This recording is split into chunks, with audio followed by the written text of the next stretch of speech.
السلام عليكم. اليوم غنشارك معكم الملوي. شوفوا معايا كي مورق كيجي احسن من ديال الزنقه.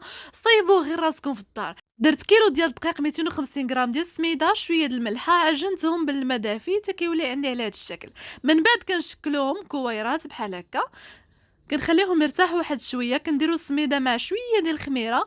من بعد ما ارتاحوا لينا الكويرات كندلكوهم بحال هكا، كنديروا الزبده والسميده اللي خلطناه مع الخميره بحال هكا، كنديروا بحال هكا وحده في جهه فوق جهه.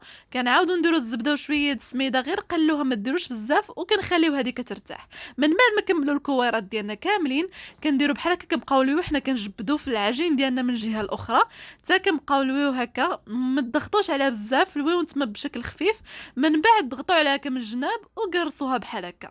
ومن بعد ما تسخن لكم المقله، دهنوها بالزيت وحطوا فيها المسمن ديالكم. جربوهم من العيد، عيد مبارك وبالصحه والراحه.